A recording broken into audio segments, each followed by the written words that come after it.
Tyler was talking about California and the insurance and wanting to go into California and Florida and New York. The problem with those big three states is it's astronomically horrible when it comes to insurance and some of the things that are associated with insurance. And then, if you're driving down I-4 or the 101, how many times do you see a billboard, injured in an Uber? Call us. Everywhere. Lawyers here. So what Uber is now doing is trying to launch a digital campaign for rideshare reform. Or I'm sorry, not just rideshare, but rideshare insurance reform in California. Yeah, Uber's going to spend $20 million on this package, and they're also lobbying extremely, extremely hard because, as some of you know, I do speak to Uber quite a bit, and that is their number one complaint. And so is Lyft, not just Uber. They're complaining that commercial insurance rates have gone through the roof. They are blaming the ambulance chasers, okay?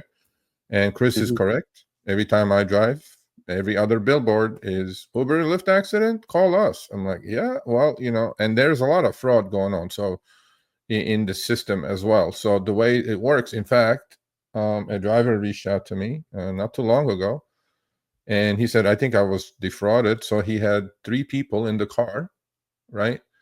And he was getting on the freeway, and then these 3 people had ordered a trip. They picked him up, and then he got rear-ended. And now, he thinks it's fraud. So now he's having all kinds of trouble with Progressive, which happens to be Uber's insurance coverage. But yeah, I do. I mean, on this one, I'm with Uber, right? Well, first of all, my personal insurance has gone up 42% last year. So I'm dreading what's going to go up this year. 42%. I mean, that's a lot, Chris, because my earnings have not gone up 42%. That's a fact. In fact, we'll see about that in the next segment or two. So Uber is going. One thing that Uber is trying to do in this package, which I don't like, okay, is this. In Georgia, right, the company lobbied just like they're doing in California, and succeeded in advancing a new law lowering the UIM, uninsured motorists and uninsured UIM limits from 1 million to 100 to 300,000. There is definitely, when Uber is doing something, there is obviously an ulterior motive, and the motive is, if the motive is to lower the coverage, including that $2,500 deductible, that I'm not for. But if they're doing this to lower the supposedly 32% of every Uber fare in Golden State goes to paying for mandatory commercial insurance. Now, that's cost of doing business, Uber. You can't cry over spilled milk on that one. But I think on this one, I'm kind of half-heartedly with Uber that insurance rates in California specifically are absolutely out of control. And so, yeah, hopefully we'll see what they do. I mean, Uber is very powerful. They got the bucks. They got the lobbying power. We'll see what happens. Yeah. I mean, I'm there with them, actually, when it comes to it, because, any savings that they could potentially have should come back to passengers and drivers, at least to a point, and then it's not going to look like they're taking 50 or 60% of the fare and leaving you with dog shit. So hopefully they do. And then, unfortunately, there's a lot of fraud that's going on with insurance, and there's a lot of problems with it. Another reason why you need to have a dash camera, because if anything happens, fraud is a huge thing, and a dash camera can help solve that. I mean, how many times have you seen different, maybe scrolling through Instagram or X or even YouTube, and seeing people that are setting it up for some sort of fraud, and then they realize there's a dash camera, and then it just goes away, but they're still caught on camera, and hopefully they catch them and deal with them in a legal way. But there's a lot of problem when it comes to insurance, and it's not just rideshare insurance, it's insurance all over the place. That's why what a couple of the companies left California from fire insurance, and guess what? A month later, what happened? Bye-bye Palisades. Same thing with what's going on in Florida, where they're not insuring homes there.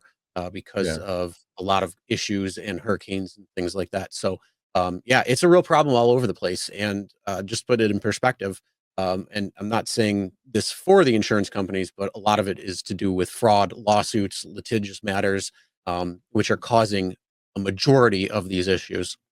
And that is, um, from what I heard, insurance paid out 106%. So that means what they took in, they paid out 106, or for every $100 they took in, $106 went out.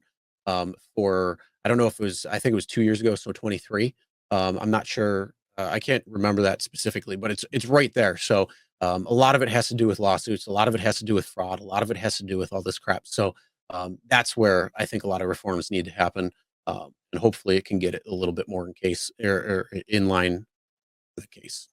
Yeah, I mean, one last thing on this is that since Uber and Lyft both passed along all these increases in commercial insurance during P2, P3 specifically to the rider, they're saying that's why the fares have gone up. So when Uber says 32%, which is a massive number of every fare in California goes towards commercial insurance. That's on average, people. What they're saying is that, because it's going to hurt the demand on their end, and they only care about demand. They don't care about anything else. And when they pass it along to the rider, at some point the rider is going to go, wait a minute, this like 10-mile trip costing me $40 and 30% of that is commercial insurance, but the rider doesn't know that. They're trying to cut the costs. And does that mean if they do succeed, are they going to pass along the savings to the driver? I doubt it. It'd be But nice. they may just try to create more demand. So Yeah. Well, let's keep an eye on that when it comes to the insurance, and all of that stuff, because unfortunately that is a big expense for a lot of people, and especially a large deductible. Hopefully it won't go any higher. Um, like hopefully it won't be like 3,000 or 3,500 or anything like that. So let's hope. Fingers crossed. But yeah, we'll keep you updated on those types of things. All right, thanks for watching. That short little clip was from our live stream, Show Me the Money Club with Sergio and myself, Tuesdays, 6 p.m. Eastern, 3 p.m. Pacific. Make sure you subscribe, turn on all notifications so you'll be notified when we go live, as well as all of our awesome content. Make sure to check out this video right here, which will take you to the entire live stream, or check out this video right there. All right, drive smart, everyone.